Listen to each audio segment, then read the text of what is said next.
السلام علیکم، میں ہوں سید مرسلین۔ میرا چینل کا نام ہے ایم ایس ٹچ۔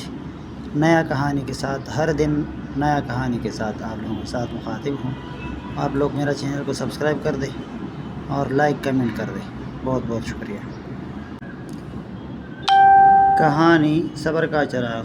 نورپور کا ایک چھوٹا سا خوبصورت گاؤں تھا جہاں محبت، خلوص اور سادگی بسی ہوئی تھی۔ انہی کچے راستوں اور ہریالوں میں ایک نوجوان ایاز اپنے خوابوں کے ساتھ جیتا تھا۔ ایاز کا تعلق ایک غریب مگر عزت دار کسان خاندان سے تھا۔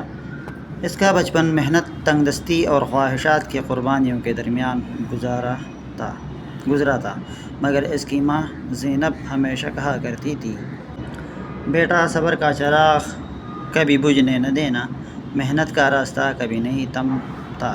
ایاز کا دل پڑھائی میں لگتا تھا۔ وہ جانتا تھا کہ غریب کو مات دینا ہے تو علم حاصل کرنا ہوگا۔ مگر گاؤں میں ایک پرانی سی مٹی کی عمارت تھی جسے اسکول کہتے تھے۔ استاد بھی کم اور وسائل بھی کم۔ ایاز نے انہیں محدود سہولتوں میں پڑھائی کی اور 5ویں جماعت میں پورے ضلع میں پہلی پوزیشن حاصل کی۔ گاؤں کے سب لوگ حیران تھے۔ کسانوں کے بیٹے جو عام طور پر کھیتوں کے بیچ ہی گم ہو جاتے تھے، ان میں سے ایک نے تعلیم میں چراغ جلایا تھا۔ ایاز کی کامیابی نے اس کے اندر خوابوں کی ایک نئی دنیا بسا دی۔ اب وہ شہر جانا چاہتا تھا آگے پڑھنے کے لیے، مگر راہ آسان نہ تھی۔ غربت ان کی دہلیز پر سایہ کیے بیٹھی تھی۔ والد نے جو تھوڑی بہت زمین تھی اسے رہن رکھ کر کچھ رقم کا انتظام کیا۔ ماں نے آنسو چھپاتے ہوئے بیٹے کے ہاتھ میں ایک چھوٹی سی پوٹلی تھمائی اور دعا دیتے ہوئے کہا، اللہ تیرا حافظ۔ میرا بیٹا۔ شہر کی گھٹنیاں شہر آ کر ایاز کو احساس ہوا کہ اصل جدوجہد تو اب شروع ہوئی ہے۔ تعلیم مہنگی تھی، کرایہ الگ، کھانے پینے کا خرچہ الگ۔ ایاز نے دن میں کالج میں داخلہ لیا اور رات کو ایک ہوٹل میں برتن دھونے کی نوکری کر لی۔ تھکن سے بدن چور ہو جاتا، لیکن عزم ویسا ہی روشن رہتا۔ کئی بار ایسا ہوتا کہ بھوکا سو جاتا، کئی بار بیمار ہو کر بھی کام کرتا رہا۔ دوست مذاق اڑاتے کہ اتنی محنت کا کیا فائدہ، زندگی تو بس ویسے ہی زندگی ہے، مگر ایاز ہر طنز پر مسکرا دیتا، کیونکہ اسے یقین تھا کہ صبر کا پھل میٹھا ہوتا ہے۔ 2 سال بعد ایاز نے انٹرمیڈیٹ امتحان میں پورے شہر میں پہلی پوزیشن حاصل کر لی۔ کالج کے پرنسپل نے خوش ہو کر اسے وظیفہ دیا اور ایک فلاحی ادارے نے اس کی آگے تعلیم کا خرچہ اٹھا لیا۔ امتحان حیات، مگر تقدیر ہمیشہ سیدھا راستہ نہیں دیتی۔ ایاز کے والد سخت بیمار ہو گئے۔ زمین پہلے ہی گربی تھی۔ اب ماں نے خط لکھا، بیٹا اگر تو چاہے تو واپس آ جا، ہم تجھ سے کوئی گلہ نہ کریں گے۔ ایاز نے کئی راتیں جاگ کر سوچا، آخر کار ماں کو جواب لکھا، امی اگر میں آج لوٹ آیا تو ساری زندگی آپ کے چہرے پر شرمندگی دیکھوں گا۔ میں محنت جاری رکھوں گا، دعا کریں۔ اس نے دن رات ایک کر دیا، صبح کلاس، دوپہر میں پارٹ ٹائم کام، رات کو مطالعہ۔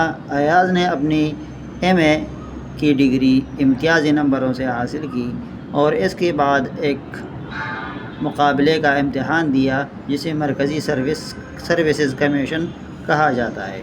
مقابلہ سخت تھا، لاکھوں امیدوار تھے، مگر ایاز نے صبر اور محنت کا دامن نہیں چھوڑا۔ آخر کار ایک دن خط آیا، ایاز کا انتخاب ہو گیا تھا۔ اب وہ حکومت کے ایک بڑے عہدے پر فائز ہونے جا رہا تھا۔ ماں کی دعا، باپ کی قربانی اور اپنی محنت کا صلہ اسے مل گیا تھا۔ واپسی کا سفر۔ جب ایاز اپنی پہلی تنخواہ لے کر نورپور واپس آیا تو پورے گاؤں میں خوشی کی لہر دوڑ گئی۔ گاؤں کے بوڑھے، جوان، بچے سب استقبال کے لیے جمع ہو گئے۔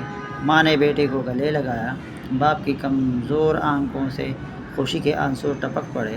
ایاز نے نہایت سادگی سے کہا، یہ سب کچھ اللہ کا کرم ہے اور آپ کی دعاؤں کا نتیجہ۔ میں نے صرف صبر کیا اور محنت کو اپنا راستہ بنایا۔ ایاز نے گاؤں میں پہلا باقاعدہ اسکول قائم کیا تاکہ دوسرے غریب بچے بھی علم کی روشنی سے منور ہو سکے۔ اس نے ایک چھوٹا سا اسپتال بھی بنوایا تاکہ والد کے جیسے بزرگوں کو علاج کے لیے دور دراز نہ جانا پڑے۔ انجام سالوں بعد نور پور ایک مثالی گاؤں بن گیا۔ تعلیم عام ہو گئی، صحت کی سہولتیں دستیاب ہو گئیں اور ہر طرف خوشحالی کا دورہ تھا۔